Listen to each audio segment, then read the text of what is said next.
We are actually live now, which is weird. We have this weird pagan guy here. Don't go live. I don't have my hammer.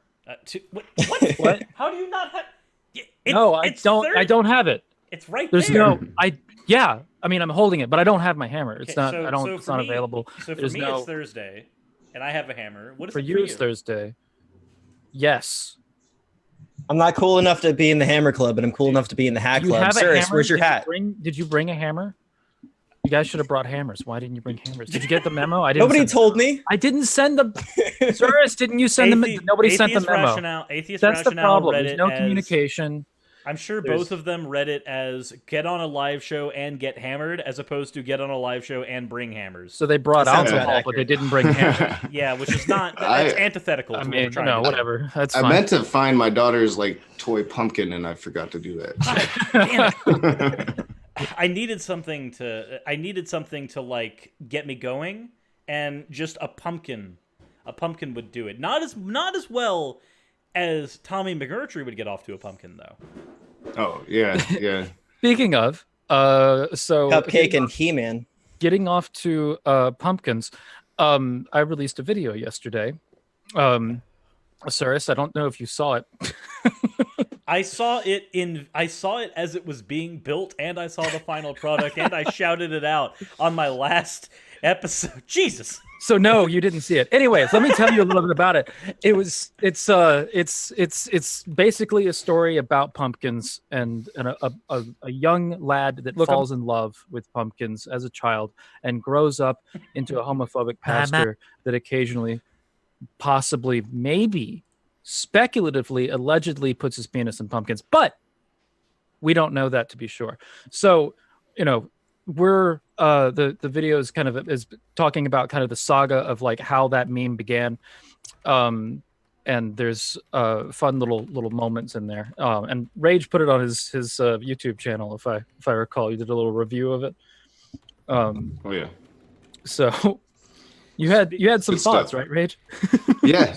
I enjoyed it thoroughly. I especially enjoyed your little cutouts of the Charlie Brown characters with McMurtry's face and that other Boyle. Yeah, Boyle. I put Boyle on Lucy because I wanted to dress. So anyway, That all said, you did mention our guests here. I feel as though there may be some people in the audience who do not know our guests. I know our guests. You know our guests. Maybe there could be some merit to introducing everybody our should know guests. both of these guys immediately. They've both been on my channel quite a few times, actually. Yes. So on the left here we have the Raging Atheist, also known as Nakasuchi, and over here on the right we have Atheist Rationalle. So Nakasuchi, let me give us a little introduction of yourself. Who are you and what are you about? The fuck is happening? I'm my YouTube channel is The Raging Atheist. I pretty much stand in opposition of hatred and bigotry, and I try to be funny sometimes, but I pretty much just rage on the ignorant. On my channel we have conversations, and if you come and you're genuine, it's going to be fine. If you're not, might get a little rough. But that's my channel. And We're not too nice to the sky outs of the world on the Rage. Yeah. I heard somebody talking about like watching you, and they were saying it's like, yeah, he rages sometimes, but every time he rages, I'm like right there with him. That's what I need to hear. And so, Atheist Rationale, who are you and what are you about? Give us a little. So, I need to be honest. First of all, I haven't done too much video work over the last few months. I've been dealing with a lot of stuff, but I finally in a good enough position to start actually putting out content. What I have been doing since basically I started has been investigative work. I brought the new IFB to the attention of Cyrus, and the videos he's put out on them have largely been based on the research I've done. Thank Although you for that, I did, by the way. yeah, no problem, man. And although it wasn't me that started this pumpkin campaign, gotta thank Mr. Atheist for that, because this is hilarious and amazing, and it's doing a lot of good work. It's been stacking things. Like me, you getting the research done way early helped me do earlier videos and like the science falsely so called stuff, and then like as that stuff kind of simmered down, then we got the pumpkin saga that just grabbed all of that and said, okay, now it's going full throttle. Right. Oh yes, Full throttle right into the pumpkin patch.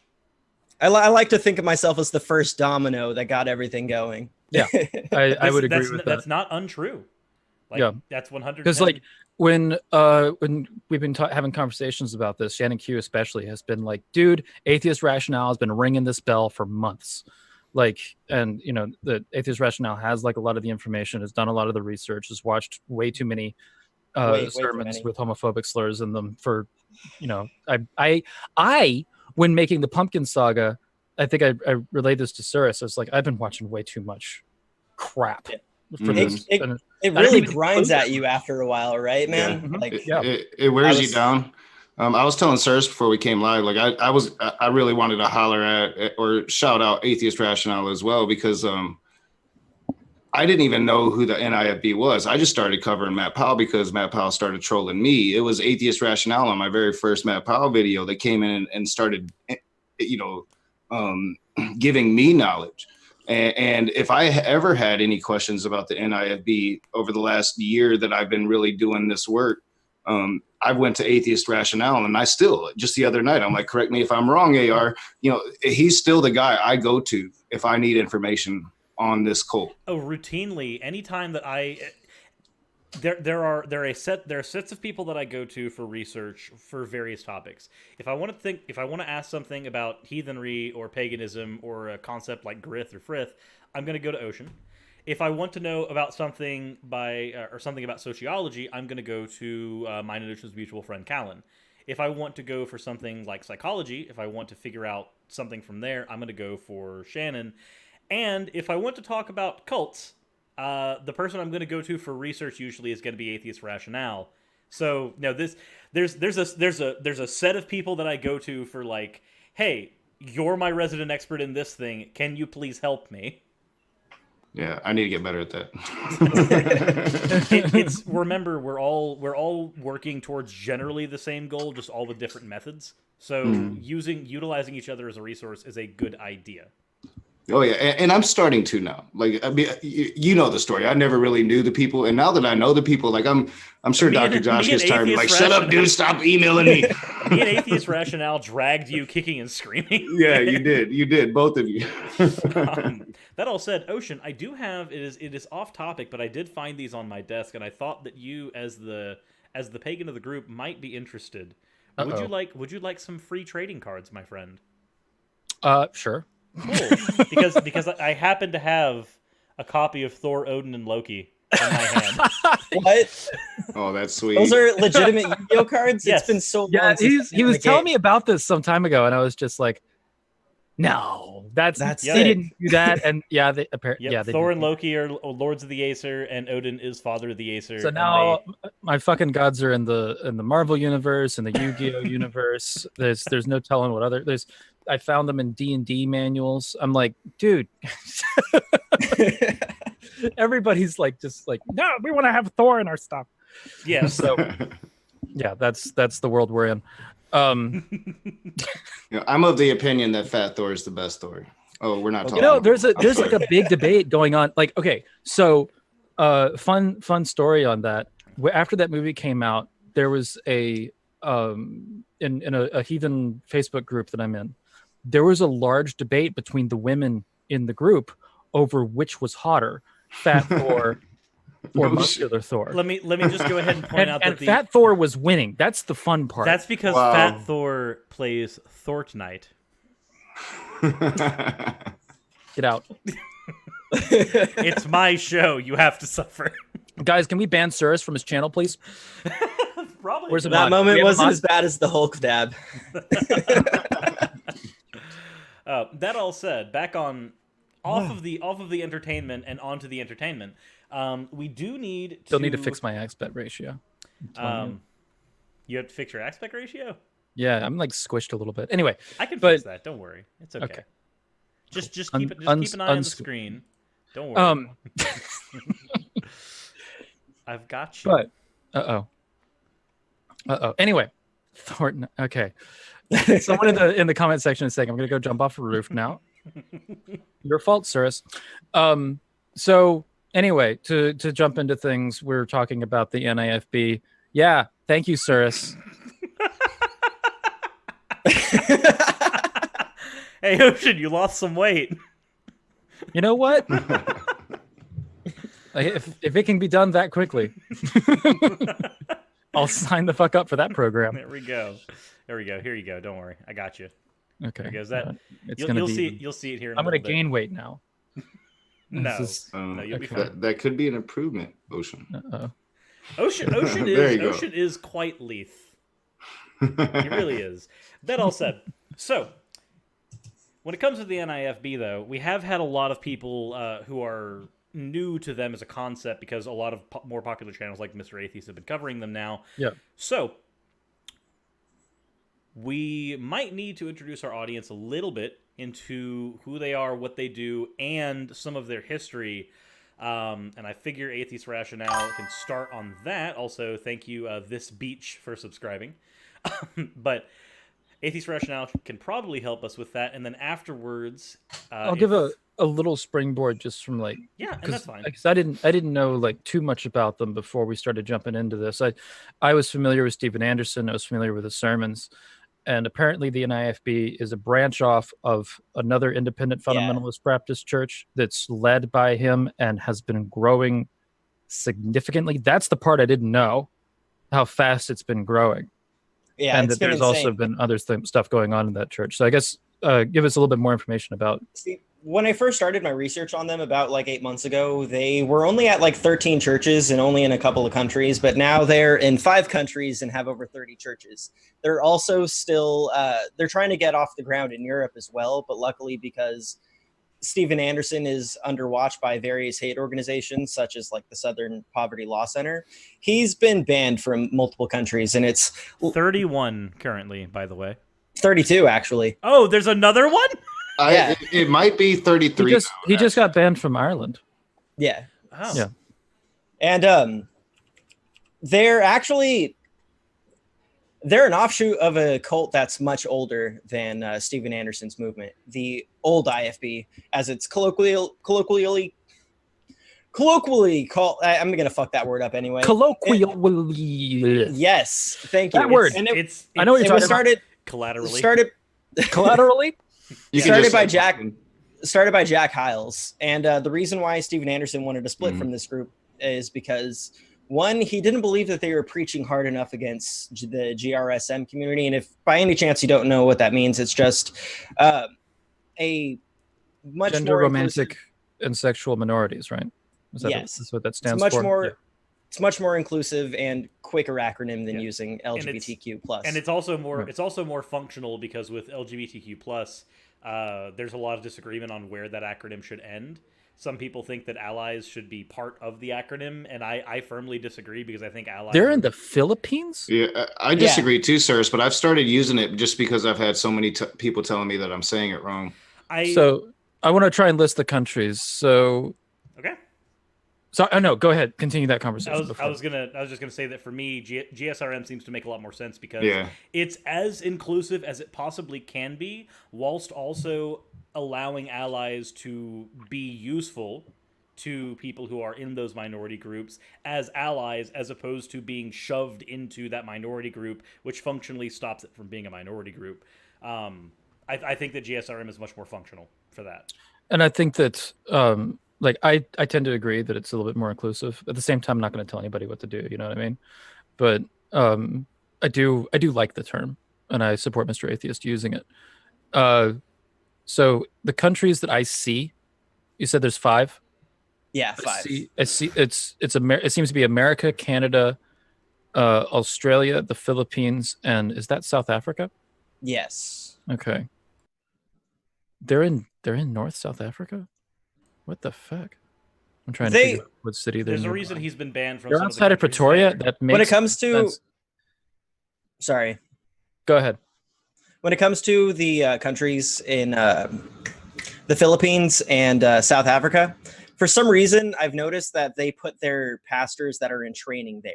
They have to save a certain amount of people and baptize a certain amount of people before they can be considered more prominent in the group. I can't remember the 2 names of the main pastors there right now, but all those are training grounds for them, basically. I didn't know that. Yeah, it's kind of weird. A lot of the other pastors that are bigger names have done these mission trips in those countries. Mission trips just piss me off as somebody who supports like minority religions and stuff like that, because like, you know, going out and saving people in those, an active effort to change the local religion. Mm-hmm. Yep. It is active cultural destruction.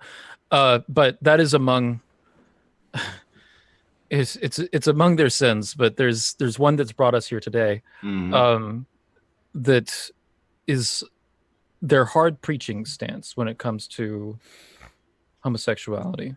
And AR, you have some, a lot about like why that's a thing. So that's a disagreement they have with the old IFB, right?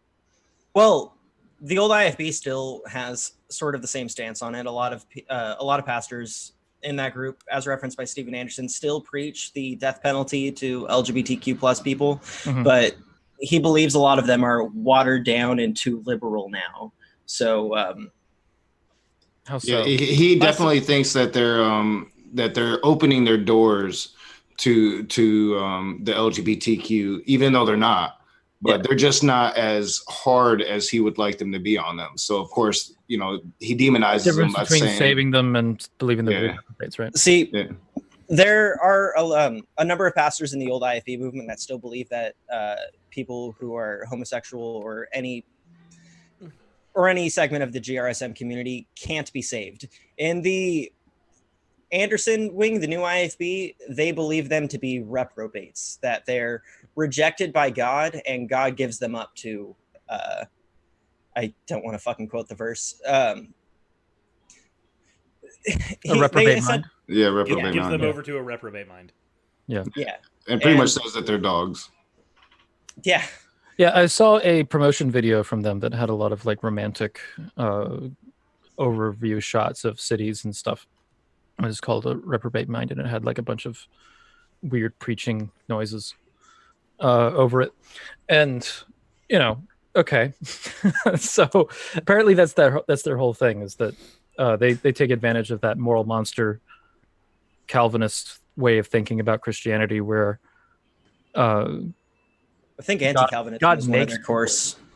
They're anti-Calvinist? Oh yeah. Matt Powell hates Calvinists. Hates them with a passion. On what issue? Because if they're going down the reprobate thing, that's like the flagship of Calvinism. So what's their disagreement with Calvinism? I don't know much about Calvinism. I haven't. I'm not sure. I just know that he speaks of them with disdain and quite clearly, like, made it a point. I think maybe he sees the similarities, because he made it a point to tell me several times in both of our conversations that I am not a Calvinist and they're not real Christians. Everybody that's not NIFB isn't a real Christian. Right. Now, that's the kind of thing that a lot of these guys are when you get into these extremist denominations, that anybody who's not like right in their toe line of thinking, like, and you get stuff like rogue pastors in these organizations, right, where they start disagreeing a little bit with the larger body, and then they get declared Adam Fannin. Yeah. Yeah, this reprobate doctrine is probably, it leads to all of their bigotry. So I've been called a reprobate several times by many of these members of this cult, publicly and privately. They use this against their enemies. So they use it to justify their genocide of LGBTQ. They use it to justify dashing little children's heads against the stones. They use this reprobate doctrine to justify not liking me and the things I say about them. So they lump me right in there with it as well. And it's basically that God despises you so much that he has cut off his connection from you, and you no longer have that connection to God. And you're basically just walking. You're like that old prison term, a dead man walking. You're a dead man walking straight to hell. It's been determined already. That's what they start saying, like, "Hey, you're gonna bust hell wide open." Now, I do think a clarification needs to be made here, because even though, like, I've done video with Telltale on this, and me and Atheist Rationalle have both done our specific videos on it, I do think for the audience at large, maybe there needs to be a bit of a clarification, because when you say the NIFB, we're not using the word denomination. We are using the word cult. Could maybe you guys extrapolate on that as to why we specifically use the word cult?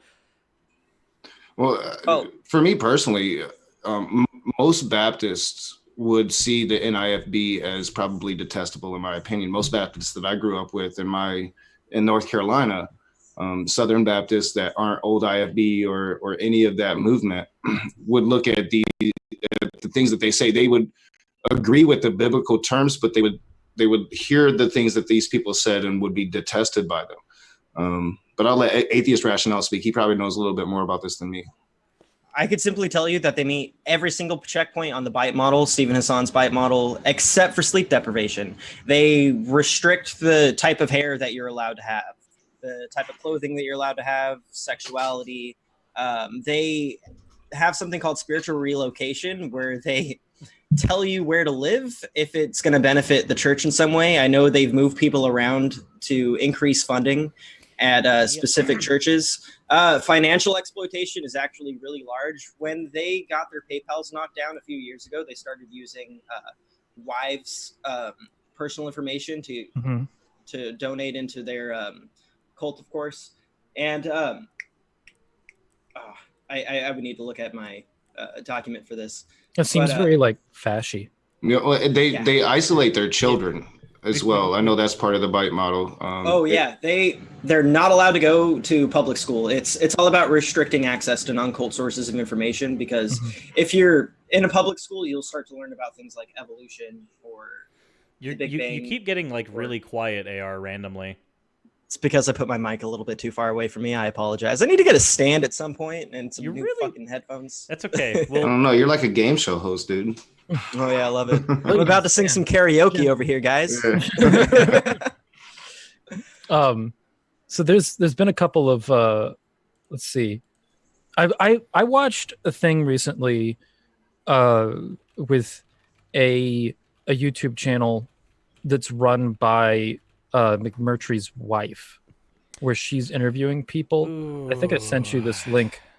And one of the things that I saw that was in there was that they're like this YouTube thing where they're preaching and they're uploading YouTube stuff. And this kind of reflects a little bit on that isolation of children thing, that the person that she was interviewing was watching 6 hours of preaching a day. So this presence that they have on YouTube is like, it's enabling them to keep their members indoctrinating themselves with constantly. And she talked about how shocked she was when she first heard like the slurs, but then she started getting used to it. And now through like, she's conditioning herself, which, whoa. To extend on the isolationist bit a little. Yikes. Yeah. I couldn't imagine. Like, I still get like physical reactions when I'm listening to like these sermons, and just to do the work I've been doing, I have to sit there and watch hours a day. I think since 8 o'clock yesterday, all the way up until 2 a.m., I was listening to these sermons, and I was, it was bad yesterday. It gets hard on you. I've spoken about it a lot on my channel and my interactions with Matt and the NIFB is it like, because I try to be this humanist and I try to empathize with everybody if I can, and it makes it really hard to empathize sometimes. Yeah. It really does. Yeah, it wears on you. I don't believe in a soul, but whatever that thing is that we don't know, whatever it is that makes us us, it wears on that, and it gets hard to watch. Yeah. Matt Powell's like a really good example of this, because I know there's doctrine out there that allows them to literally beat this into their kids as little as 1 year old. They don't even believe in like Asperger's or like ADHD or like certain kinds of mental illness. There's a clip I just sent to Shannon Q yesterday that Steven Anderson repeats basically what I just said and says that these kids don't need medication. They just need to get beat. And any of their behavioral issues are caused by a lack of spankings. And they go as far as spare the rod, spare the mental illness, I guess. Yeah, they take that whole thing literally, by the way. Like, I covered this in my first Quiverful video, and they do, I can't remember the people's names. I wish I could. Should have looked it up earlier today, but there's this book, and I can't remember the name of the book either, but I have the video, the coverage in my first Quiverful movement video of them actually demonstrating using the rod on little doll children. And it's disgusting. It's disturbing to watch, you know, especially in a society that considers pretty much any form of spanking a child borderline child abuse. They are, and this isn't just spanking. It's torture. It's torture. They are torturing their children.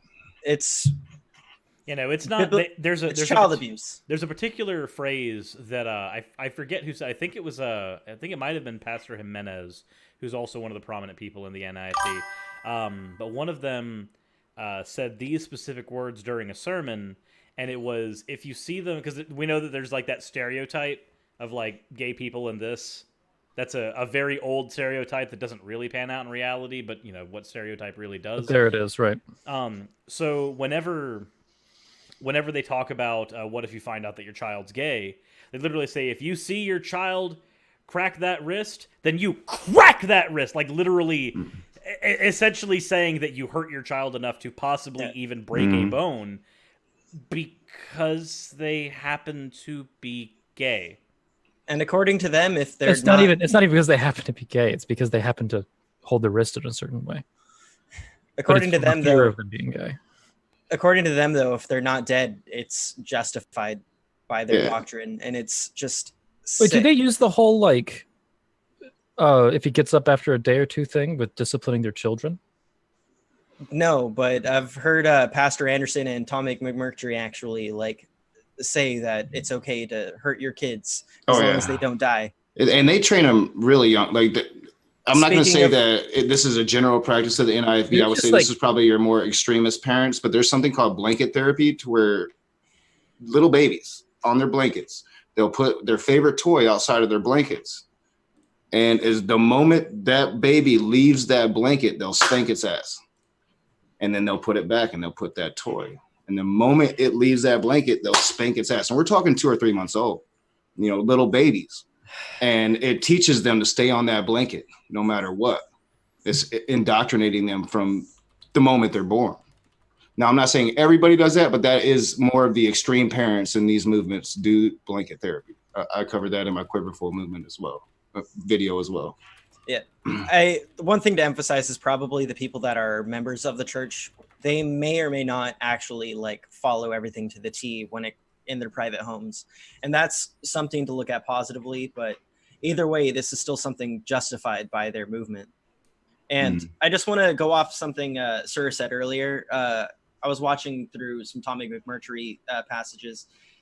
Even if you have a son that wants to wear a dress, they oppose that by beating your kids as well. And probably doesn't have as much as an impact as it wasn't right after, but it's something to note.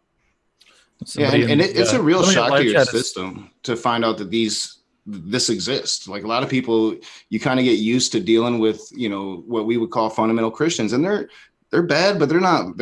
So when you get exposed to this, it's an extreme shock to your system. Like, you just, no, there's no way, and then you go look and you're like, holy shit. You know, I feel like every single time I find out something new about this bunch, I have like another experience of like, holy fuck, it gets worse every time. Going. Yeah, it's like when you start talking about like beating children like that, I don't know, dude. There's those points where, and I had this like Rage, you might remember me having this moment with SJ at one point where it's like, I don't have the words to express how disgusted I am with you. Those words don't exist. Yeah, but you are just beyond the pale. And the worst, and that's where you get. Go ahead, sir. I'm sorry. I was going to say that it's worse. I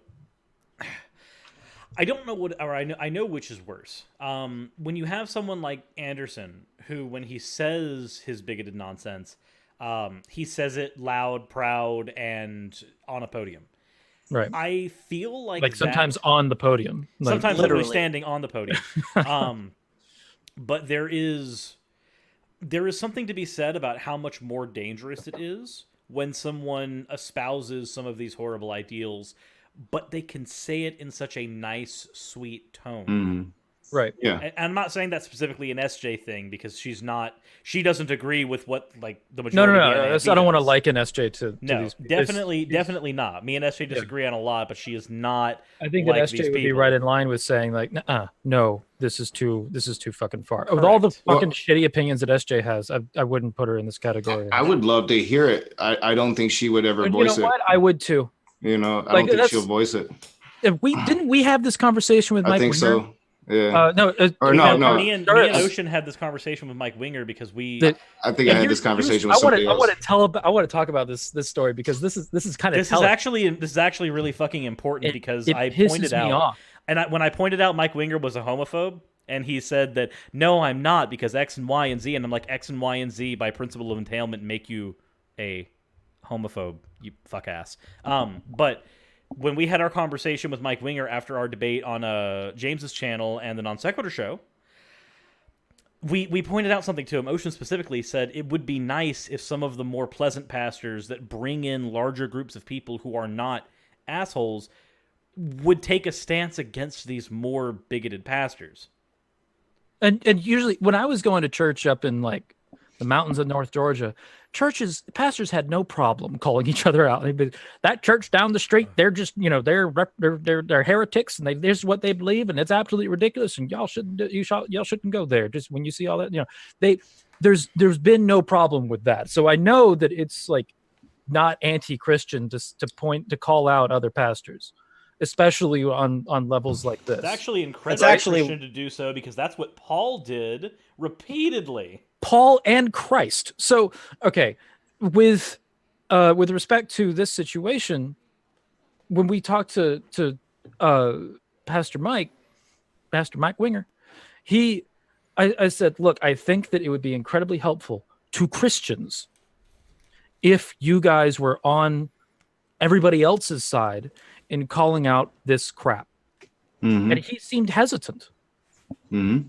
And still hasn't done it, as far as I know. If he has, someone in the chat, if you know of him calling out this bunch, correct me.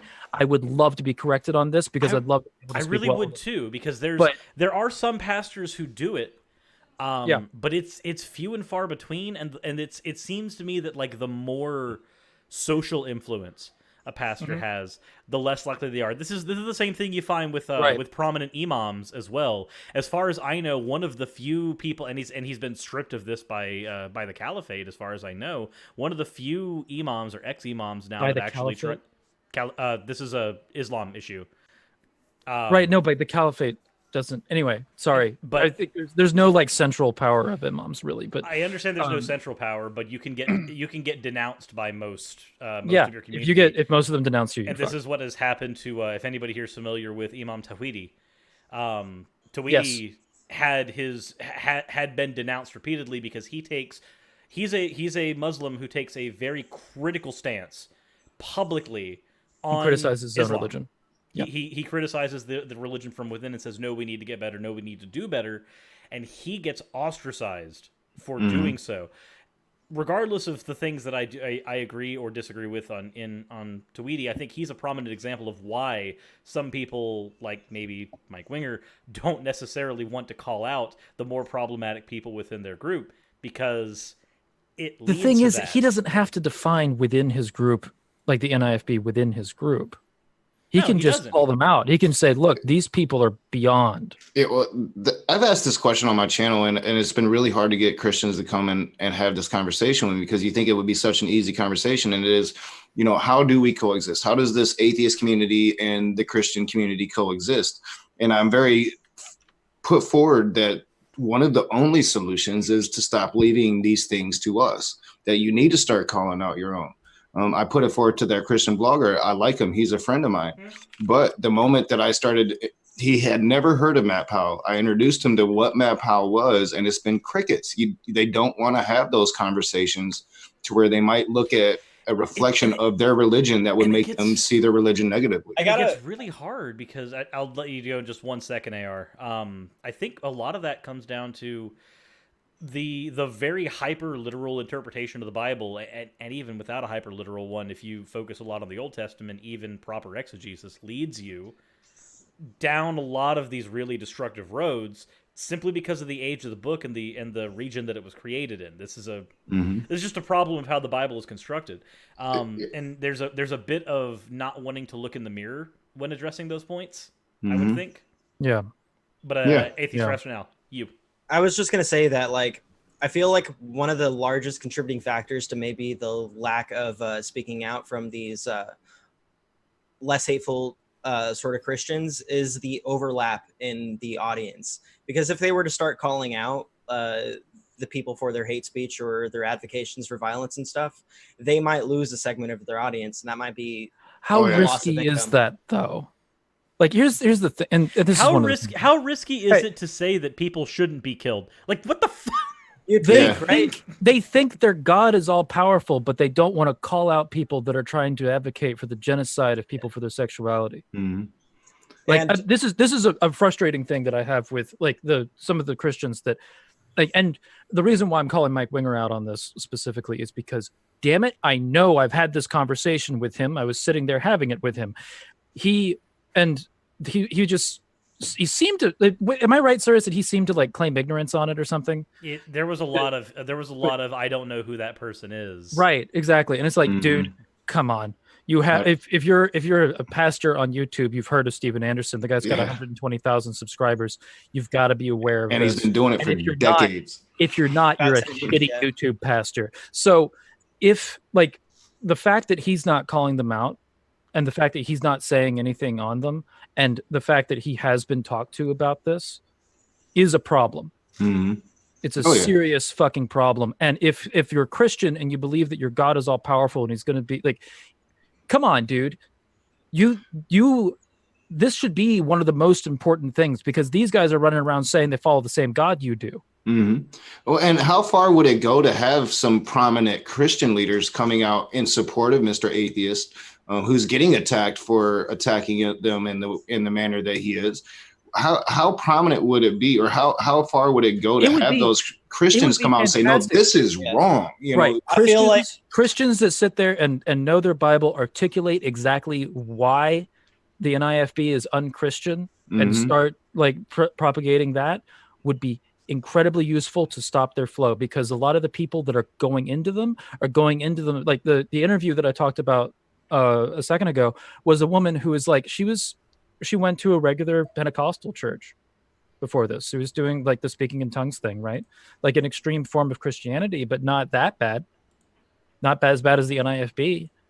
And then she talks about how shocked she was at the extreme language. But they come into this through other forms of Christianity.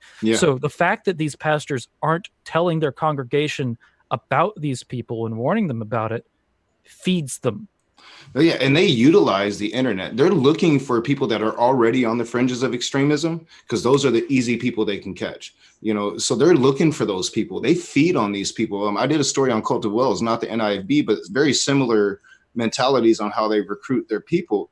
And they will this one girl literally got up from her computer, walked out of her house, and her parents did not see her for 6 years.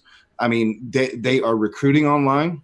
And what is happening now might be one of the most important movements that I have seen since I became an atheist. You know, there's actually things being done right now that social media is how these organizations thrive and grow.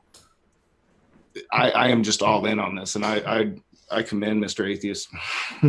Yeah, that's one of the reasons why. So the reason why I made the video was essentially that, like, in order to get caught up on all this, you had to watch an hour of Mr. Atheist content. So I was like, there's probably about 10 or so minutes of this that's valuable information, and they can either be summarized or shown. So that's what I built, was like a little 10-minute video to just kind of like update people on this. My, let's talk about some pumpkins. Go and buy your fruits. beautiful. It was a fun video to make, to be honest with you. It was a great video. 2 It days was super informative and hilarious the whole way through. We do have a piece of fan art that just got submitted by Jack and Quill. It is not complete, It is a work in progress. But apparently, are we showing the work in progress or waiting for it to be done? I just threw the work in progress in there for fun, for a sneak peek for everybody. Unfortunately, well, not unfortunately, it's just something that I deal with. It seems that there's starting to be a cavalcade of Sailor Moon inspired Cirrus fan art happening in the fan art section, and this is another iteration of that. This is not the first time. This will not be the last time that I have seen Magical Girl Cirrus just appear in the fan art section. So one of the things that I put Rage's run. Rage. I guess he had to go to the bathroom. Rage. That's okay. You don't. Where'd you go? Go ahead. We don't need. So I guess we just have to do the silly banter back and forth whilst we wait for Rage to come back, so he doesn't come back and just go, "Oh, what are you guys talking about?" Let's just talk about Raging Atheist, so we can legitimately say super serious. No, let's talk about Raging Atheist, so we can legitimately say, "Oh shit, guys, we have to stop talking about Raging Atheist." But no, the first interaction that I had with God damn it. And then Nakasuchi's here. I wanted to wait for Rage to come back for doing this, but I have one of the things that I show in the video briefly is the Urban Dictionary passage on Pastor McMurtry. You're gonna have to. You got some glare. You're gonna have to get closer to the camera. Let me do this. So I have this. There you go. That's a little better. All right. This is so on Urban Dictionary. You can buy a mug for any entry of a word that they have on there. So this is the passage for Pastor Tommy McMurtry.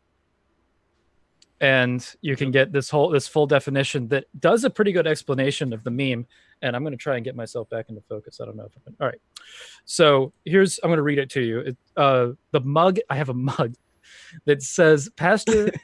This is Tommy McMurtry, who may or may not be associated with pumpkins, pumpkin bread, or pumpkin eater, and who also may or may not enjoy being pumpkin milkshaked, and who has been rumored to be pumpkin positive, is a pastor for Liberty Baptist Church, a traditional Baptist church located in Rock Falls, Illinois, where he holds deeply homophobic and bigoted views. Whether or not Tommy McMurtry is sexually attracted to pumpkins is highly unknown, but highly speculated. It is a perfect summation. They have Urban Dictionary has a mug. I got it. Cost me, including shipping, around $30, which is a lot for a mug. But can we just say that it's a beautiful thing? They should rename their organization the New Independent Fundamental Pumpkins. Like the whole start owning it. NIFP is close enough to NIFB. Yeah, you just have to get rid of one of the little curves there, and that's all that is. So let's talk a little bit about some of our interactions with them. And like the person here, I think, who's had the most interactions directly with people in the NIFB is Mr. Nakasuchi over here. So tell us a little bit about your interactions with Matt Powell. What the fuck happened? And you said that there's other ones that are around, and there's a cabal, and there's people that aren't NIFB that are like that he's kind of coalesced around him and that kind of stuff. Tell us a little bit of a story. What's going on? It's hard to really tell with him because like I've asked him several times now, are you NIFB? And he never admits to it. Can I say something very quick? Yeah. Cupcake? Mm-hmm. Yeah, go ahead, AR. In GE's first interview video with Matt Powell, he actually admits to being part of the movement. Yeah, so it's a guaranteed thing. Yeah, I think it's without a doubt, especially now with his response video to Mr. Atheist, and so he's firmly in that camp now. With his secret next to him. Yeah, there's and that's which actually the funny thing about the guy that's sitting next to him on my channel, he's become nicknamed Sprinkles. Because Cupcake and Sprinkles. We figure that he's on top of Cupcake every once in a while. But anyway, go ahead. That's hilarious. But like the thing with Matt and the thing with what I can tell from NIFB is they're very aggressive on the internet. So I had no idea what NIFB was, who Matt Powell was. I had briefly saw an atheist voice, friendly atheist. I know him by the Atheist voice on YouTube, but he's more well known as a friendly atheist, Hamed Metza. And I saw an article he did on a guy named Matt Powell. and I just kind of is like out of my memory. Well, I happened to be watching Essence of Thoughts video on Matt Powell way back in the day when Matt Powell started trolling me in my comment section, calling me a reprobate, calling me this, calling me that. I actually know exactly which video it is, and I'm planning on really broadcasting that so everybody can see it. And then he claimed that his account was hacked and he got trolled. His brother was trolling me and it wasn't him. So, but eventually, because of that, I called him out in a video. And back then I was really disrespectful. So I really just went hard into him. He had a bunch of old basketball clips from high school on his channel still. So I found those and just talked. I talked a lot of junk, and made him really mad. Yeah, I made him really mad. So it wasn't until after the movie we had our first conversation, and then I was going to have another conversation with him, but I was going to wait 6 or 7 months because I just put out, like, AR knows, like 10 videos on Matt Powell conversing with him in a row. And he calls me immediately. He's like, dude, I'm doing this movie and I want you to be in this movie. And I'm like, well, why would I want to be in your movie? But I was getting a lot of comments that I hadn't confronted his homophobia. I had just let him say it, and which was my goal. So I was like, all right, I'll do it. I'm going to go. And with the intention that I was going to confront his homophobia. Well, I did. And that's when the comments started. It wasn't the movie. It was before the movie actually came out when I released the video where I confronted him on his homophobia that the comments started. And that's when I started getting a lot of comments from NIFB, people blatantly claiming to be NIFB, threatening my daughter, threatening me. And then it was after the movie that I got death threats, and things that I took very seriously. Like, I still have the emails. There's still a police investigation, although they pretty much told me that the worry's over, that I don't really need to take it seriously. But they had a lot of personal information, and they had a lot of information on my town that they shouldn't have known. Right. And Matt Powell had that information. So naturally, I called Matt Powell, and I'm like, dude, what is going on? Why am I getting all these threats? And immediately he was, oh, I don't know. I had nothing to do with it. We'll come together and we're going to end this. 4 months later, we go on Modern Day Debate. And I've had at this point, I have the Michigan NIFB, a new branch of the NIFB here in Michigan, harassing me through emails, through my comment section, phone calls. My phone number got out. One person had that phone number, which was Matt Powell. And it's nonstop. It has been nonstop since pretty much I came on Service's channel to debunk some of the things that they were saying about me in the movie and how they had represented me in the movie. Right. Because I hear they edited you like shoddily enough. I mean, it was blatant lies, which, and if you watch that conversation, I'm kind of bumbling through it because I'm not familiar with the NIFB.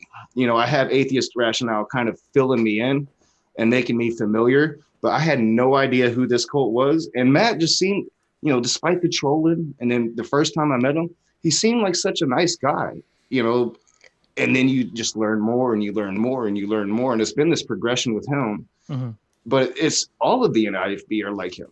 He is a good face of what the NIFB are. All of these people don't like what I say against the organization, and a very good percentage of them, they resort to threats. They resort to trying to basically make you fear for the people you love most, because like for me, it's nothing, but you start threatening my kid, then that's a whole different ballgame. Right. And they know what hurts. And they are not afraid to say these derogatory terms. So I came up with a rule, made a lot of moderators in my chat simply because NIFB members will come into the chat and it will be slur after slur after slur. And if you don't do something, they'll just keep doing it. Happened to me too. You can be like, please don't do that in my chat. And they're just like, screw you, atheist. F word. I call it the F word, but I'm not talking about. Yeah, I know what you're talking about. Y'all know what I'm talking about. Yeah, we know which F word. The F word that actually affects people. Because YouTube, if you want to demonetize me for this, I don't fucking care. But fuck literally offends nobody unless you've been conditioned into being offended by that. Yeah. We're talking about a different fucking F word. The other fucking F word that we're fucking talking about is one that actually fucking affects real fucking people. Fuck off, YouTube. Oh yeah, and they'll come right in the chat and they'll be like, your daughter needs to be Your daughter needs to be in heaven before she becomes a reprobate like you.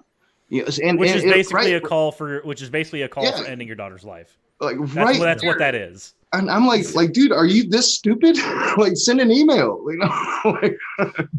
But no, they'll put it out in the open. They have, to them, it's not wrong. They're helping her. They would be help. I mean, it's these people they're nuts. It's no different than a freaking eugenics proponent saying that if you happen to have a genetic deformity of any kind, that it would be more beneficial to you and society if you offed yourself before you got a chance to procreate. It's the same thing. Yeah. It's the exact same fucking thing. It's just because it's behind religion, I guess it's okay. That's the thing. I want anybody who has a personally held belief or has a personal religion to be able to exercise and be able to do whatever they want. But then there's people like the NIFB that give religion as a whole a horrible name and make it really hard for people like Ocean, who harms nobody except like my brain cells once in a while. Yeah, no, I definitely harm those. Yeah, and it's like they do a disservice, really, because it's like. Also, hold the phone. Yeah, well, yeah, I forgot where I was going. Go ahead, Ocean. A guy named the NIFB Jesus has just shown up in the chat and dropped us $50. He's a great guy. Shout out to the NIFB Jesus. We love NIFB Jesus is actually a really good guy. I've had several conversations with him, but thank you very much for the. I also love getting out of context or no context patrons, not patrons, but super chats. Because it's like, oh, well, I know why it's happening. I just also don't have any context now. Yeah, he told me he supports all that stand in opposition of the NIFB. That's what he told me. Yeah, he's had actually several accounts banned because he has a particular brand of activism against the NIFB that involves going from the ground up on YouTube. Sometimes playing posts, sometimes not, just to get somebody to say something stupid and then just go, oh, well, there it is. There it is. Yep. But that was something that I think, speaking of that strategy, that's something that I think Skylar Fiction did really well with Matt Powell, which is what got a lot of the attention on this. Briefly, like a few months ago, he did. There's if you haven't seen or heard of Skylar Fiction, go check him out. It was a good conversation. Like really good casual conversations with people of various forms of extreme, and he is a master of conversationally making a case for the moral monster argument. And in a conversation with Matt Powell, it was really interesting because Matt Powell bites the bullet hard on moral monster, which is strange that he says he's not a Calvinist, because that's a mark of Calvinism, is doing that. But he, in that conversation, he advocated for the execution of homosexuals, just blatantly. Mm-hmm. And then as a result from that, Skylar Fiction's channel got struck in such a way where he couldn't do live streams. Well, that's how Skylar Fiction makes his content, is through live streaming. So he couldn't make any videos for a period of time. That's how me and a few others ended up doing our videos about this whole debacle in the first place. I was going crazy on Twitter about trying to get, because this was a horrible abuse of what was going on with what Skylar Fiction was exposing here, is that the guest said something, and his channel is the one that got screwed over, not the guest. Matt Powell's channel's fine. How is he, like, I mean, I've covered several videos now where they blatantly use slurs, bring children. I covered it recently on one of my live streams, bringing children to use slurs from the pulpit, plastering it all over YouTube. Matt Powell has done this for months and months and months. Yeah, Guzman, right? Guzman, but then there was other kids. Kid, man. There was other kids. It's, you know, like, how is he on YouTube? Like, this should have been taken off of YouTube. All of these people, I almost got to, and I refer to this a lot, and I was wrong for this, but I almost got taken off of YouTube for making a video saying it's okay to punch Nazis, and I had clips of Indiana Jones doing it. You know, that's how I was growing up. I have a different position now, but at that time I had that position. Yeah, punch a Nazi, and they got me on. I was almost taken down from YouTube for that. And they're saying these horrible things, promoting genocide, and they're just plastered all over YouTube. No problem. I just don't understand it.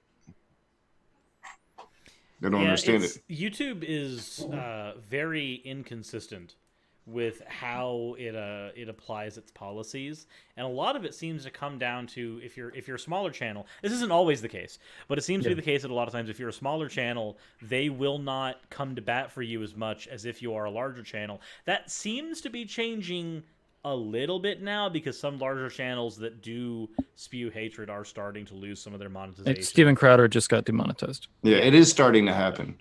The golden one. It's just taken so long for YouTube to go, wait, isn't it better for us to maybe have like an ethical platform if we're going to be fighting against Facebook?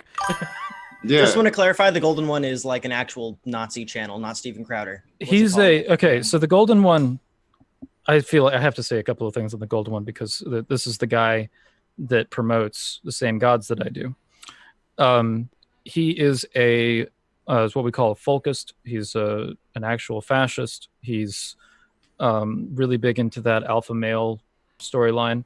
ContraPoints did a fantastic couple of videos on the golden one, and he's from the standpoint of a heathen, I don't recognize him, and it's like I'm doing right now what I wish Mike Winger would do with the NIFB. The golden one, fuck that guy. He is not even close to being an authority on anything related to heathenry.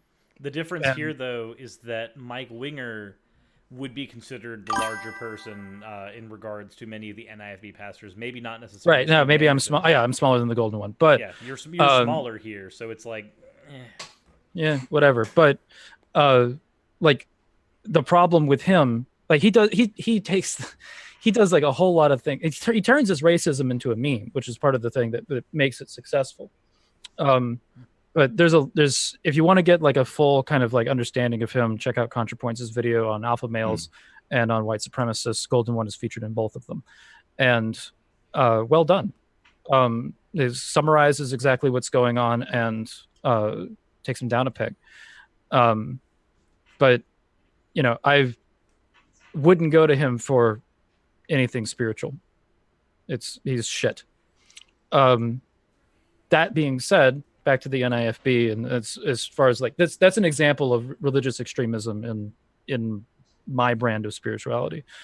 That you can get this kind of crap, but I think that's also, it's kind of like the same thing along the lines of like, for me, religion and extremism are like patriotism and nationalism. I tend to be fine with patriotism. I have a problem with nationalism.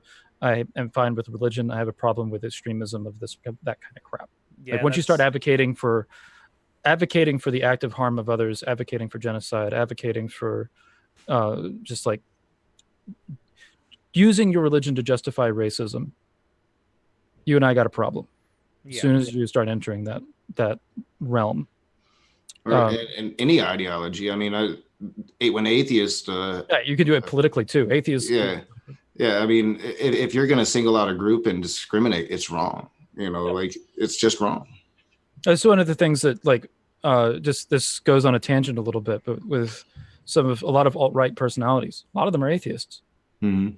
Oh, yeah. I'm learning that the hard way. It's not religion that is... it's not God belief that's necessarily the problem. There are other elements that promote extremism. Religion can be a tool for it, but so can politics. I covered an atheist cult. I can't remember what it's called. But yeah, it's pretty much like a lot of people come to not a lot of people, a very small, minute amount of people come to atheism because they feel like the Bible isn't violent enough, doesn't go far enough. So they reject those ideas in place of their more extremist ideas and come to an atheistic worldview. Now, these are atheists that I would not recognize, but they do exist. Yeah. So anyway, you mentioned the golden one, and I had to say something. So sorry for interrupting you there. You're good, dude. I was kind of interrupting too. I just needed to clarify that I wasn't calling fucking Crowder the golden one, right? Yeah, but anyway, Crowder's been demonetized. I think there's been something going on with the golden one. I should be up to date on that, but I'm not. It's been. I just noticed that a lot of alt-right personalities have been demonetized. Golden one's been demonetized. Is that right?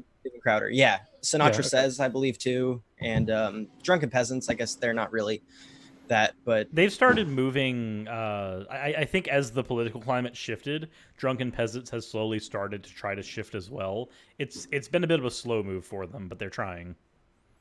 Did DP get demonetized? Yeah, they got hit too. So did Pimp Monk. I didn't know that. Pimp Monk X got hit. This is not the only time Pimp Monk has gotten hit. YouTube has hit Pimp Monk many times. Pimp Monk straddles the line on everything. Yeah. So I don't watch their content enough. I stopped watching Drunken Peasants months and months and months back. It's probably been over a year now. I used to I'd been in some hangouts with Pimp Monk back in the day, but that was like a long time ago, and I'm not familiar with where his content has gone. I just know that he was always really edgy. Yeah. And like doing that kind of thing. You got somebody in the background, sirs. I see that. Back in the golden days of YouTube atheism. Right. When Rationalle was a thing. Back when we had to deal with the wall. It's not walrus. What is he? Manatee. There we go. Manatee. Brett Keane. The manatee eating cheeseburgers all day. Anyway, watch out. We mentioned him. He's going to false Cupcake. I want to get this conversation back on track with Cupcake. So Cupcake, Rage, there's some other personalities like Standing for Truth, Praise Be That I Am, and praise be, is that his? Anyway, whatever. Praise something. Praise That I Am. Praise That I Am. And then there's a few other Christian YouTubers or Christian like debating personalities like Sky Out and shit like that. I don't know how associated they are with Matt Powell, but they seem to coalesce on the same team when it comes to you. Yeah, they all seem to support him, at least when it comes to me. And I blatantly got praise cornered in a very respectable conversation this last weekend where he says he respects Matt Powell.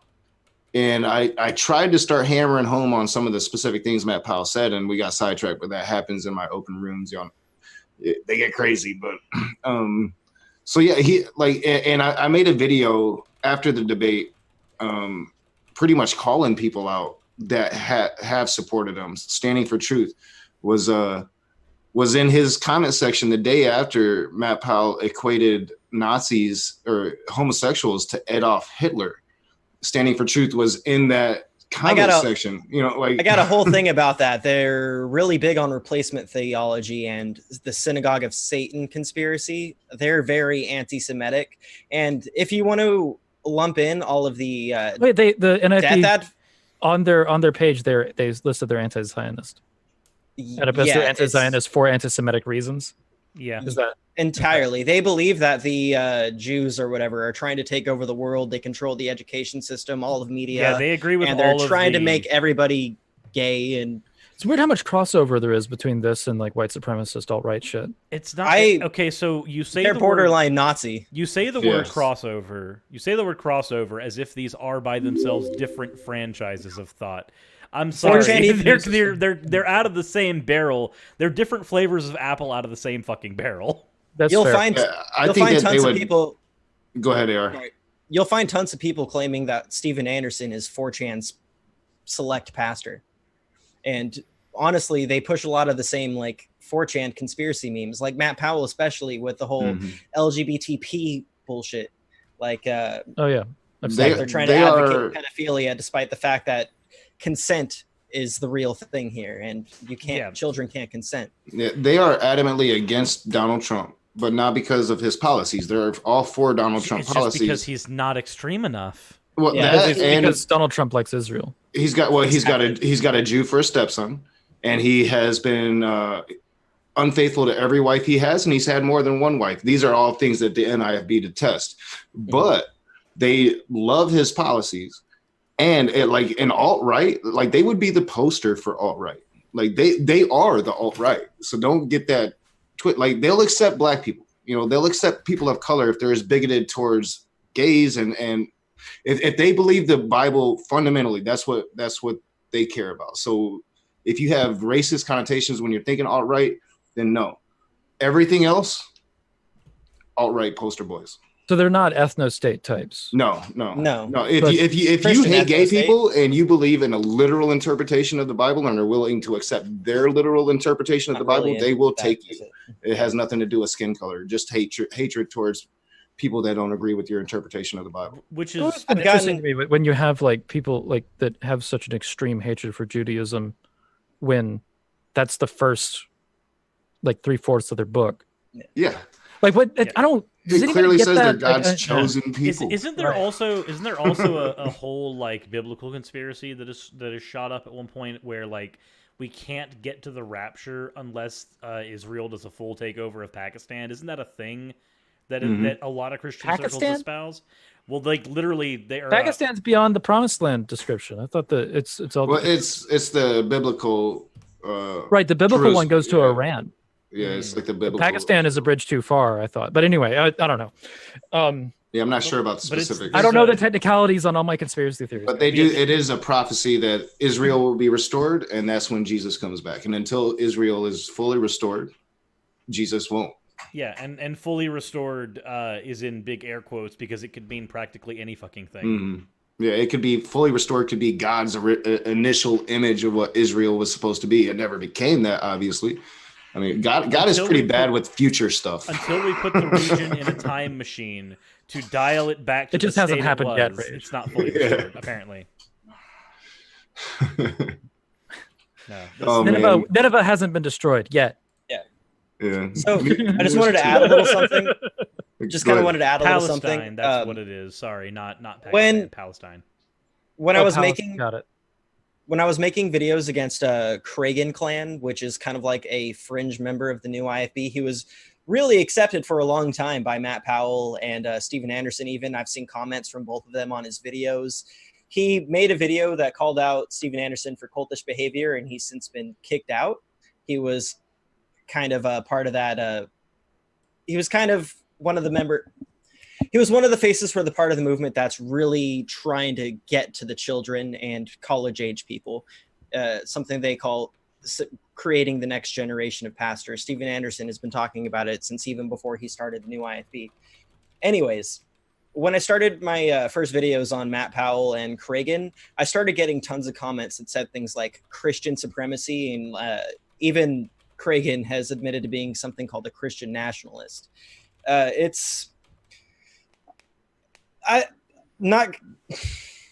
don't know if it's like they want a Christian ethno-state, if you can call it that, but they're very nationalistic.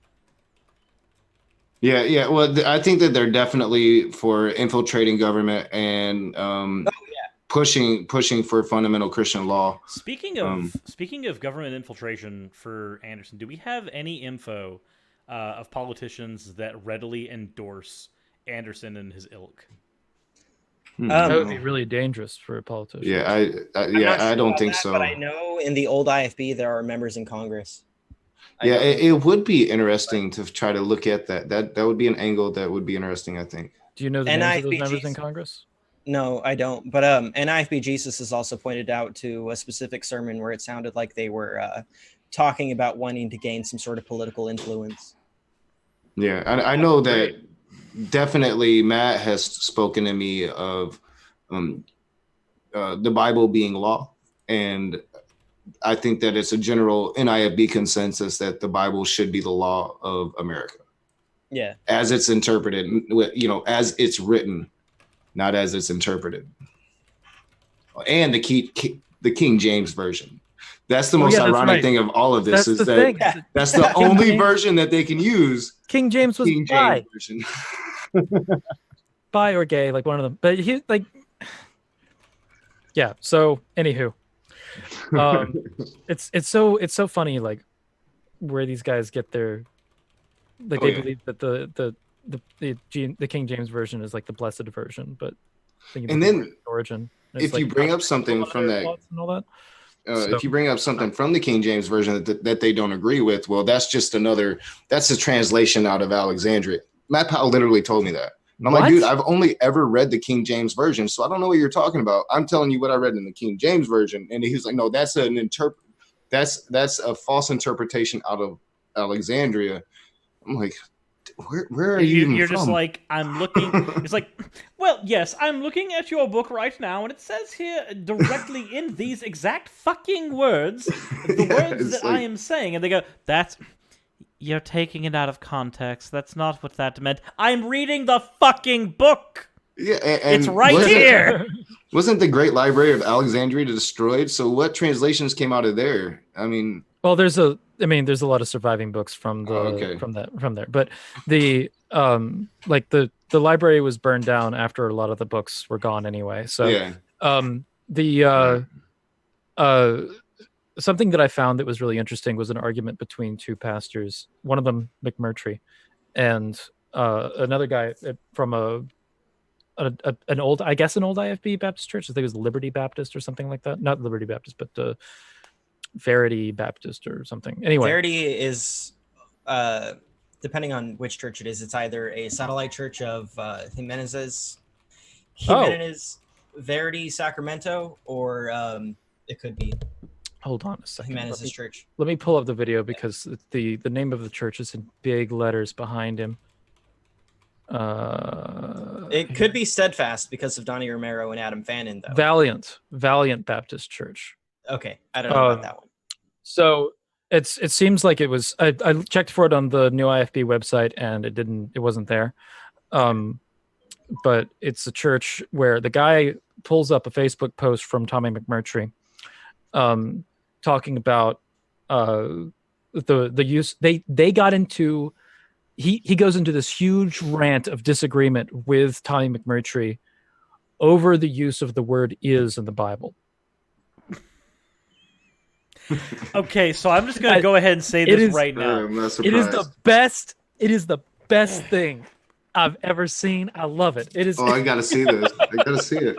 Okay, so I'm gonna go ahead and say a thing real quick that needs to be understood when it comes to Christian denominations, especially when we're dealing with a really hyper. You know what? A hyper snowflake. Yelling. A hyper snowflake version like the NIFB, because you know what? I'm sorry. They want to call everybody else snowflakes when they get butthurt over fucking "is" in a Bible. No, sorry. You get the term. You get the term hyper snowflake. Is. So here's my point. Here's the point I want to make. Have you ever seen a Star Wars fan? And also super chats that are coming through. I'm going to read them off near the tail end of this. So any super chats that you give in and any fan arts that you give in, I'm going to try to do most of that near the tail end. Fan arts will go up, but I won't announce things specifically during that. That said, if you've ever seen a Star Trek fan and a Star Wars fan go at each other, or if you've seen a Star Wars Extended Universe fan and a modern Star Wars fan go at each other, the level of vitriol that you get from those fandoms going at each other, you get this with fucking a Yu-Gi-Oh fan and a Magic the Gathering fan going at their throats. You get this with every fucking thing. Why is it that when we're dealing with these hyper extreme versions of Christianity, it just looks like fucking the most nerdy fanboys going over their favorite fucking book, getting angry at each other, literally yelling at each other, going, "You know what? You're fucking wrong. Hermione deserved Harry Potter. Why the fuck did she get with Ron?" That's basically what I hear. That's what I hear. Yeah, and it's stupid. Good analogy. The way to get into a little bit of particulars of this disagreement, because the pastor starts talking about, he highlights McMurtry's passage that he says on Facebook, and McMurtry says, he quotes the verse. It's in John 3 something, and says, Jesus, the Son of Man who is in heaven. And McMurtry then expands on that, saying, this doesn't mean that Jesus was saying that he is in heaven. And the guy goes, are you fucking kidding me? It's the word is. Yeah. You say that you're disagreeing with the Bible on the use of the word is, present tense, and says it with so much more conviction than I'm saying. He goes off. This guy is screaming, and I think the podium was a little too high, because he probably would have stood on it. But he started grabbing the podium and going, is present tense, screaming away. It's a wonderful video about how simple the disagreements between these extreme forms of Christians can get over the word is, like Bill Clinton level, depends on how you define the word is, level of crap. It depends on how you define the word. That depends on how you define the phrase, put a cigar in Monica Lewinsky's Vagaboo. Depends on the definition of fuck a boo boo. Yeah, they have no problem really turning on their own. I mean, it could literally be somebody in their own cult. I can't remember the pastor. This happened down in Florida. A pastor was supposed to become a pastor. With you? And for some reason he didn't. He said one word against Steven Anderson, and they pretty much blacklisted not only him, but every single of those parishioners that supported him. Completely excommunicated. Ben the Baptist went on this long tirade about how this guy is a demon, and I mean, and the people that follow him are demons. I'm like, a month ago they were your buddies, and now they're demons, literally in a span of a month. It's crazy. I think the word that they use is infiltrators. Yeah, infiltrators. Yeah, infiltrators. Isn't that the same? Isn't that the same type of language that the Christchurch shooter used when talking about his time in France in his manifesto? Oh, yeah. That is the exact same thing. I never thought of that. Yeah. Oh my God. Oh, why? Well, and that's the scary thing about all these people is like, now once you become aware of them, it's like, who would be surprised if Matt Powell just went out and just snapped and started killing gay people?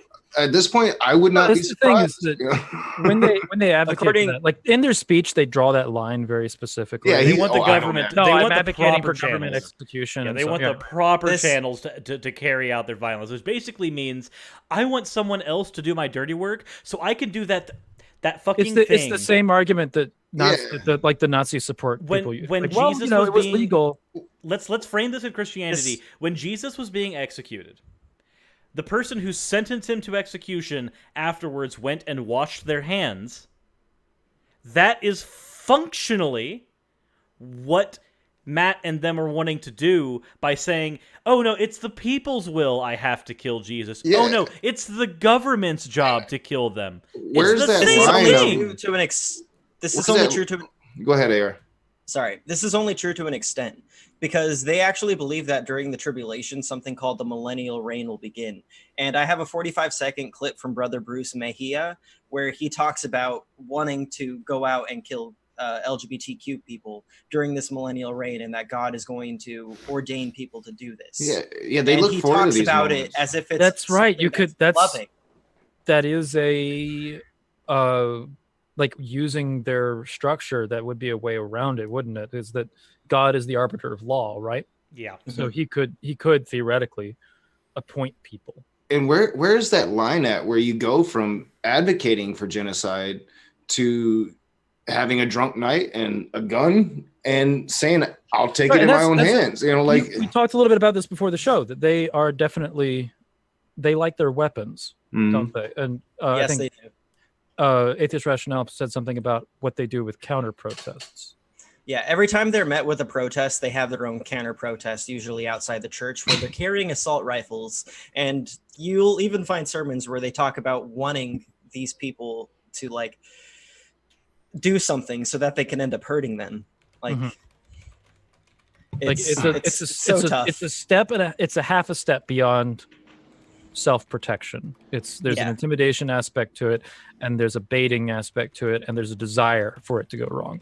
Even with the Make America Straight Again conference, I heard Shannon Q talk about how they have clips out there where they're talking about the Stand Your Ground law, and that they're hoping that people will come at them. That's in Florida. Jesus. Yeah.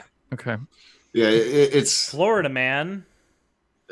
I think it's going to be a bad thing. Like I just hope that through the powers that be, that somehow this thing just doesn't happen. Hopefully this conference just gets like, how could your city got the power of host God it? behind them, right? Like, so they're going to go do it. Like, I just don't get, like, Grand Rapids wouldn't let American Pie come into Grand Rapids and film American Pie because it was too controversial. How do you let Make America Straight Again come into your town? How does that happen? I don't think that. Okay, so here's the thing with, and I can speak a little bit to that because I've done permit work with respect to protesting, and I've done permit work with respect to filmmaking. There's a subtle difference between how you do them. If you are confined to private property, right? There's no the government can't stop you from holding whatever gathering that you want to hold. That's First Amendment. Yeah. So yeah, you're right. You're right. First Amendment. First Amendment is you have the right to peacefully gather. So in addition, you have the right to protest. Now, if you do permit work for protesting, there are in cases in which you can have your permit denied. That is, if there is suspicion that you are going to be going about it with violence. So they're not just handing out permits willy-nilly because, hey, it's the First Amendment. There is a certain amount of demonstration that you have to do in order to say, hey, we're this organization, this is what we intend to do, et cetera, et cetera. And there's a couple of protests that I've been involved in where we got permits for that kind of thing. And there's a little bit of hoop jumping that we had to do even in the state of Georgia. Now, with let's see, if you're going to be a church like this, your strategy with a protest is going to be to just show up. You're not getting a permit. So the event itself is confined probably to their local church. Then they're going to drive out to somewhere and have their protest where they're standing on the sidewalk. And then if the police come by and say, well, you don't have a permit to protest, move along, sir, there's a certain amount of resistance that they can do and say, no, we have the right to be here. It's the First Amendment. Well, you didn't get a protest, sir. Well, we're not blocking foot traffic, et cetera, et cetera. So there's a lot of arguments that you can do along those lines. And a lot of these guys know all those rules very specifically. Yeah. So the city isn't giving anybody permission. You can argue that once a permit has been gotten, like they do with Pride Parade, where streets are being blocked and there's going to be huge crowds of people, you have to get a permit. Otherwise, you're going to get shut down. But they're looking at a crowd of, say, maybe 300 people. So you can have 300 people stand on a sidewalk somewhere or stand in front of a building and not have a permit until the police come along and say, get the fuck out. Even if you have guns with you in some states, and I don't know, I'm unaware as to whether or not Florida is one of these, that there is open carry laws, especially when it comes to long rifles. You can open carry a long rifle. I know in Texas, and I think there's several other states in which you can do that, and without permit in some cases. Yeah. Florida is one of them. I'm unaware about Florida's gun laws, but I think they're some of the craziest gun laws in the country. That's what I'm familiar with, but I'm not going to speak to specifics that I'm unaware of. Yeah. So, but anyway, that strategy is going to be to just show up and stand there, and if the cops come along and say shoo along, then they're going to put up a certain amount of resistance until it's unreasonable to put up resistance anymore, and then they'll fuck off and probably drive to another location and do the same thing until the police come along and say, hey, we told you earlier. Given that Anderson, there's a certain amount of push that you can do with that, and a lot of these things know exactly how far you can pull that. And the worst part about that is it's going to have the worst part about that is it's going to feed their persecution complex because they're. The police came along and said that we couldn't protest because we're Christian. Not to mention, Anderson does a lot of advocating for law breaking in. Yeah, I was going to say that, Cyrus. Yeah. So it's already within the scope of what he does to say, well, you guys aren't actually under the United States government. You guys are under God's government. That means you follow God's laws. And God said you need to go out there and start knocking on doors. That's what he says in his sermons. Yeah, they do deliberately show up in places that they're not allowed to be, communities and stuff that they. I covered Sanderson video where he's actively telling his people, because I guess I'm not sure if it's like this all across the nation, but in Arizona at least, you're not allowed to solicit in apartment complexes. So he's actively telling his people in a video to break the law, go to those apartment complexes, go to jail. Do the Lord's work. He advocates to break the law. Go soul winning at any cost. And if there's rules against you being there, well, just go there anyway. Well, if you soul win and get 10 people to come to the church. I was about to say something. What's up, man? Yeah. I was going to say that Steven Anderson is the original sovereign citizen, actually. Been arrested. One of those. He's been arrested for not listening to cops and stuff. And even when he gets hit with those checkpoints, he likes to say that he isn't a citizen of the United States. He's a citizen of the nation of Israel because of that whole replacement theology thing I was talking about earlier. It's weird for anti-Zionists to say, but yeah, okay. What kind of drugs did he do in college? I mean, something really messed that dude up. I don't know. Do they have drugs at Hyles Anderson? with their things on race and stuff, it's interesting that the one ethnicity that they have like a serious race issue with is the one they want to appropriate the culture of. Mm-hmm. It's so fucking weird. Bear in mind that Anderson's a college dropout. Is he? I didn't know that. Okay, Yeah. so logic's not his strong suit. That's okay. So I can tell you what drugs he did. He took a King James Bible. He put it in the paper shredder, and then he stuffed everything in the pipe, and then imagined he was getting high. Yeah, and he got a whole lot of God high, I think. Wow. Like I remember when I first found him. Like when I first found the guy, I thought he was like a meme, like a Poe. Like this dude ain't for real. There's no way this guy's for real. And all these years later, I'm like, yeah, like I'm First like, time I saw him, I was like, this has got to be like some clip from something from a skit. yeah, like this can't be real, you know. No, it's real. This dude is.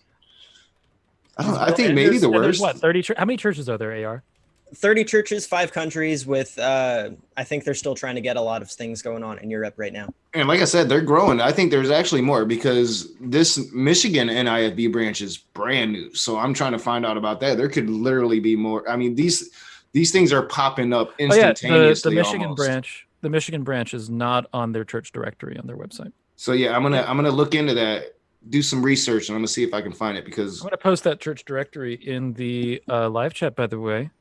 Yeah. It almost seems like they're trying to recruit old IFB churches into their movement. They are. There's definitely been because I've been covering Steven Anderson lately, like just his new stuff, and yet it seems like he is directing his words at old IFB, calling them out for not being true to the religion, trying to maybe guilt some of them into joining the movement. That's going to be your main source. Like when you're trying to grow your religious movement, your target is going to be the people next door to you, right? Mm-hmm. Like that's because the old IFB people they're already almost there. Work. You know what I mean? Yeah. It's like I was saying, they're on that fringes, and that's what these cults look for is somebody that's almost there. Anyway, it's easy to suck them in. Right. Somebody named Emery in the chat says their Michigan branch is in Lansing, Michigan. Yeah, that's what the thing that I was attacked by was called NIFB Michigan, and when I looked into it, it said in their information Lansing, which is Matt Powell's area. That's both times that I met him for face to face. Oh, he's at a church that's not on the directory. That's interesting. Yeah, his dad's church is in Durand, and he's not technically affiliated with the new IFB. Yeah, not technically. He's in all of their movies, though. But like I said, I do think both of his documentaries have been NIFB documentaries, especially Science Falsely So Called. But with that video that he put out against Mr. Atheist, I think it's safe to say officially Matt Powell is in that camp now. You know, especially with Sprinkles sitting next to him talking about how much he supports. My favorite part of your video was looking longingly. But remember, there's always that confirmation in the Godless Engineer interview too, where he admits it straight. Yeah, I need to go find that. I got to cut that out. The thing that was useful in that video is one of the things that I want to point out, that these guys, like there's a strategy of talking to and about these people where you can get outraged at them, right? And you can deconstruct everything that they're talking about and go into why it's fucking horrible, and that's all useful. But the thing that actually affects them is laughing at them, because undermining and making jokes at their expense are like, this is the reason why the pumpkin thing caused responses from Matt Powell. This is the reason why the pumpkin thing is definitely frustrating McMurtry. This is the reason why they're setting their Twitter profiles to private, because the pumpkin emojis are throwing them off. It's working, man. Right. It's just like, if they start engaging with you and you just respond with a single pumpkin emoji and then you with a question mark next to it. Can we get some pumpkins in the chat, please? Yeah, well, can we get a copious and inordinate copious amount of pumpkins in the chat, please? Yeah. Well, and to your point, sir, it's like you saw Matt Powell's response to me on your video. Now, you might find this surprising. That was probably his most disrespectful comment to me ever, when he called me boy like that.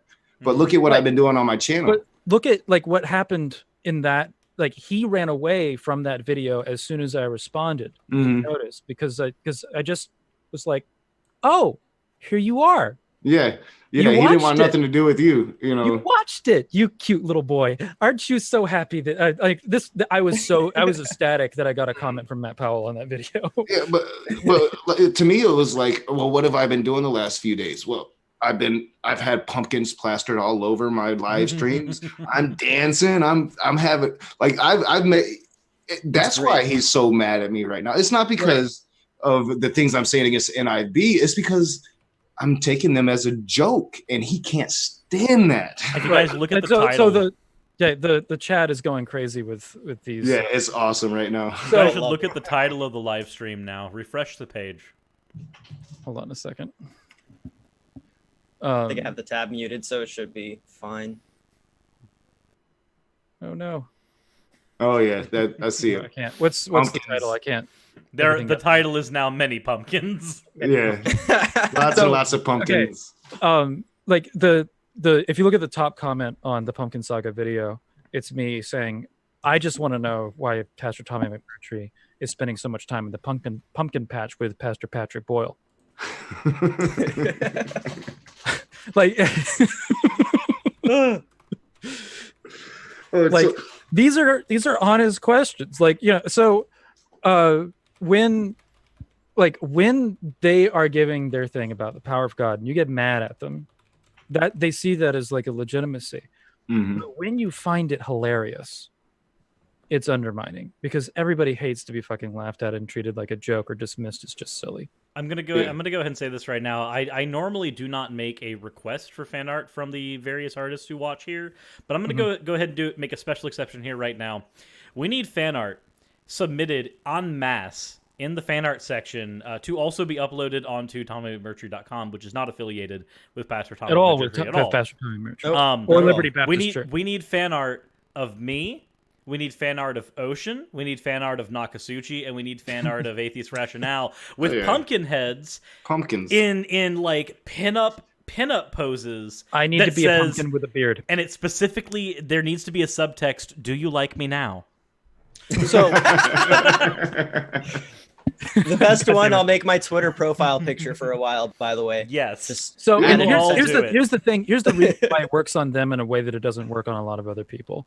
Is that I've had people making jokes at me for quite some time. It's like, they're a polytheist. But I have a sense of humor about myself. It's totally fine for me to make jokes about myself and actually own the jokes and move forward with them and be funny. Because I laugh. Yeah, you're quite an electric person. Okay, so come on, I'm gonna get Thor about that one. But so having a sense of humor about stuff, and that's one of the things that I love about heathenry is that a lot of us have a sense of humor about ourselves. The NIFB, like these personalities, they don't have that at all. They cannot laugh at themselves. If they have any sense of themselves being ridiculous, it undermines the all-powerful, structured nature of their deity. So laughing at them is the most effective thing because it undermines them and it makes them a fucking laughs in. They literally love themselves more than anything else. Even Jesus. It's all like that's the thing that I try to explain most about Matt Powell to everybody I've talking to is this guy is so far stuck up his own ass. It is insane. They love themselves. And what else is stuck up his own? Can do probably some pumpkin stalks, maybe. I heard from Skylar. I can't allegedly. Hold on. Allegedly. 1 second. Apparently, the stream has frozen for some people. I was just about to get into He-Man. I'm confused.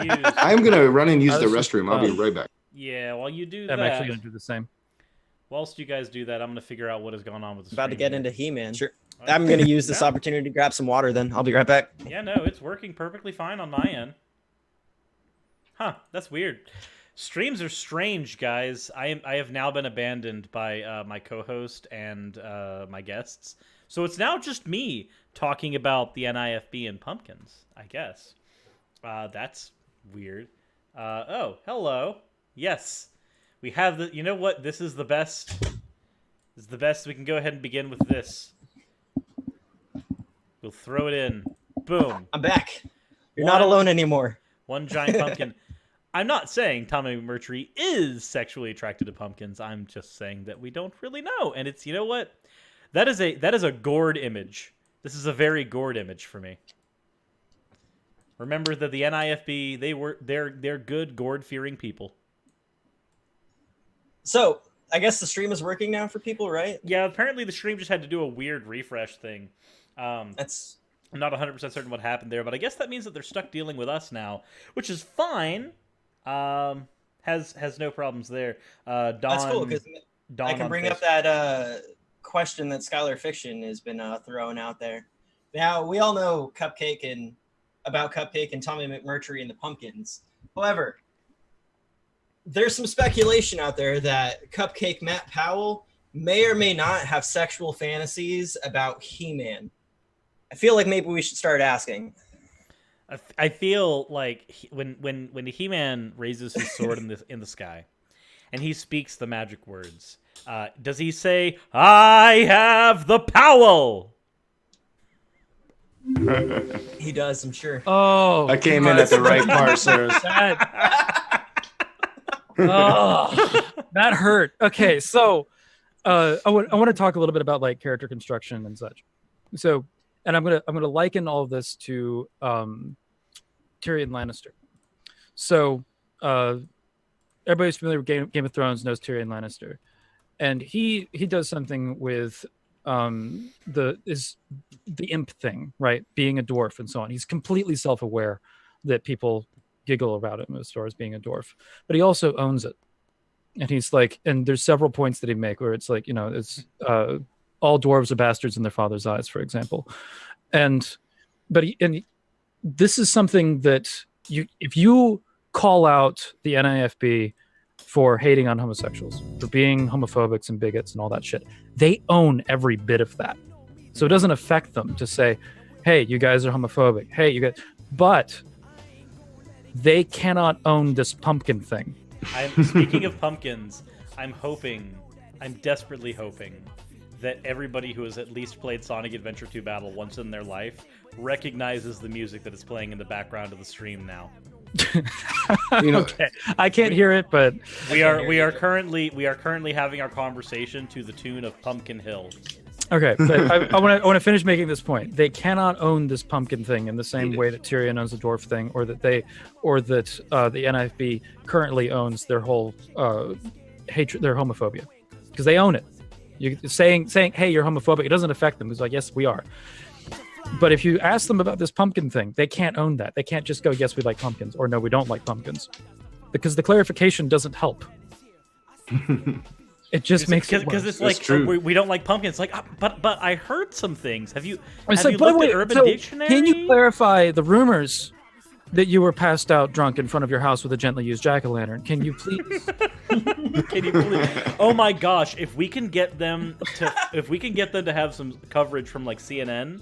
Because allegedly, where the interviewer specifically asks them something like that officially on air on TV. Oh, that would be great. There is this thing with allegedly you were drunk in front of your house with a gently used jack-o'-lantern. Can you confirm or disconfirm? Because I cannot. I will speak for myself. I cannot confirm nor disconfirm any rumors of Tommy McMurtry or Pastor Patrick Boyle in front of their houses with gently used jack-o'-lanterns. Drunk. Gently used jack-o'-lantern. It's you know, I don't know. I have no confirmation or whatsoever. But I think that it's an important question to put forward, is whether or not they're sexually attracted to pumpkins, and some of these more specific rumors about them spanking pumpkins on sidewalks or anything like that. So, you know, like these kind of things are the kind of things that they can't own. Because owning it undermines themselves, and they have no sense of humor about themselves. They cannot laugh at themselves. And the moment they do, it's everybody else laughing at them, not with them. Mm-hmm. Yeah. So they can't even try to own it in the first place. The strategy won't work with them. That's why Mr. Atheist's thing here had so much power, because like when he got called a pumpkin, he fucking owned it. Right. He just was like, he changed his username. He was just like, so I guess I'm Mr. Pumpkin.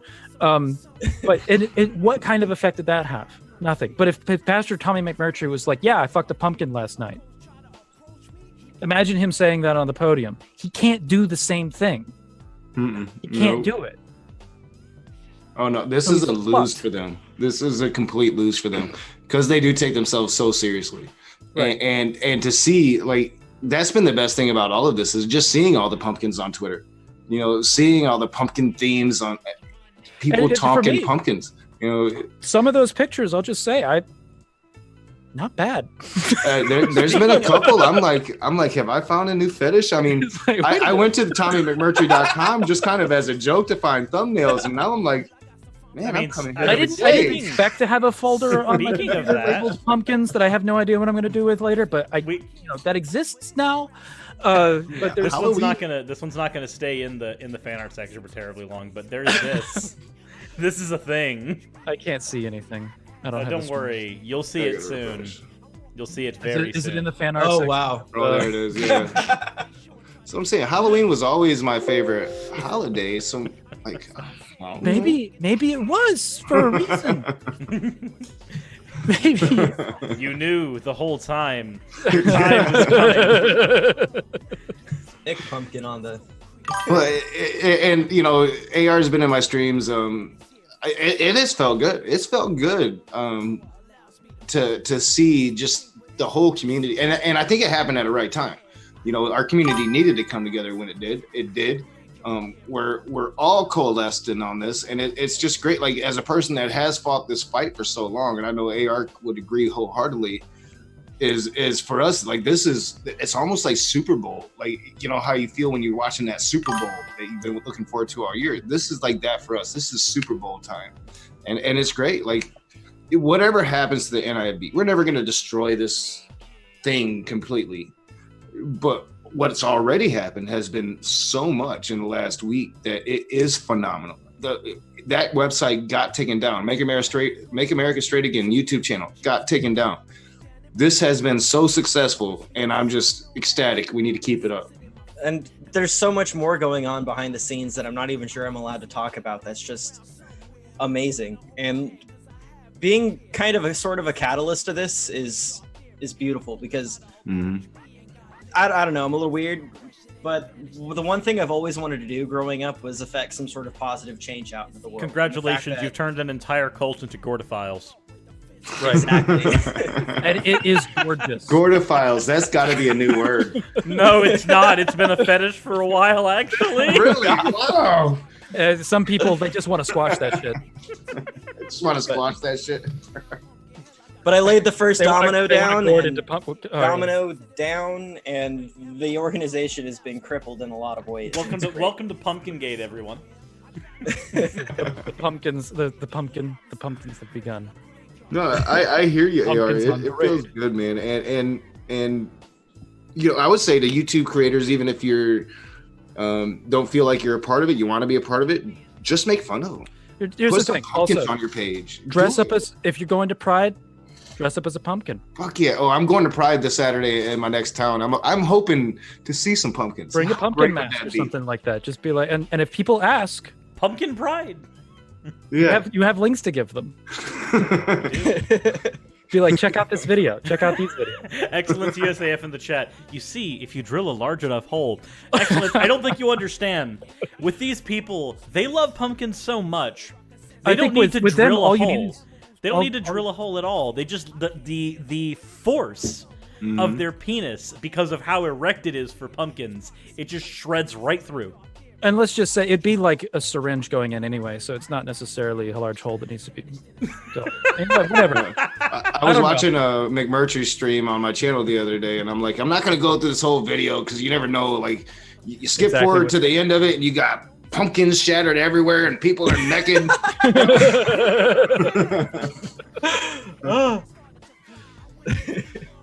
Well, I think that's a good note to end on. Is any Cirrus or yeah? What? Cirrus, yeah? Yeah? Cirrus, yes. Yeah? Yeah. Does anybody have closing statements or anything like that? If we can just like rave around our hammers and stuff like. Is there anything else that you guys wanted to throw in? Is there anything on the tip of y'all's tongue? Raging Atheist, plug your channel. Go check out the Raging Atheist, guys. Rage, talk a little bit about your channel before we close out. Yeah, conversation. I conversate. Sometimes I'm smart, sometimes I'm not. But just keep it up, man. Pumpkins, just keep it up. This is the fight. Call them out. Make them look silly. Just make them look silly. And Atheist Rationalle, plug your channel and give me some final words.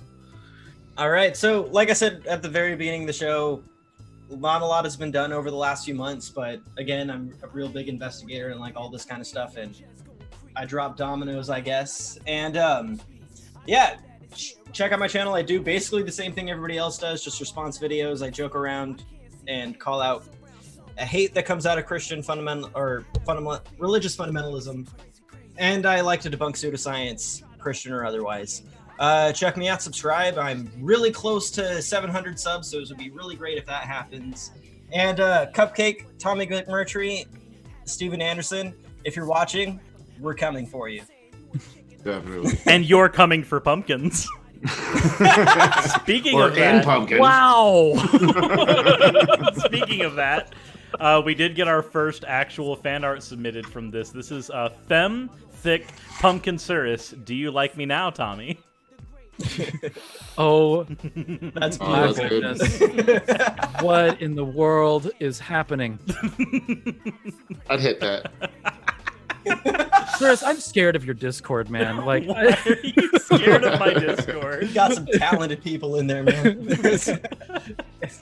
it's too Bring much. back the tar pit. It's too fucking much, man. All right, well, this was hammered out. Happy Thursday, everybody. Keep the fan art coming in. Keep the pumpkins going strong. I will be. There's so many puns you can make with that any shit. videos that I do. Keep up the battle of Gord versus Evil. Any videos that I do in the next week that involve the NIFB, I know that me and Atheist Rationale have a collaboration that's going to be done here in a bit as well. Any NIFB Central videos that I do, the fan art that is submitted on there will be exclusively the pumpkin fan art that I find. Also, if you haven't seen it yet, check out the Pumpkin Saga, the video that I just released yesterday on my channel that summarizes this whole fucking thing. Yeah, good. Check that out and share the shit out of it, because the more that video gets seen, the more frustrated they're gonna get. Yeah, seriously, if you have somebody in your life like, what's the pumpkins about? Ocean's video is the one. It's gonna explain it. I'd say I'd second that, but I'm the third one to say go and watch it. I'd say I second it, but this is the second time that I've shouted it out. Oh wait, here we go. That also links to Ocean's video are in the description below. Go subscribe to Ocean, obviously. Link to Atheist Rationale and Nakasuchi are both in the description below as well. Please subscribe to these guys. They're both really cool people. And with that said,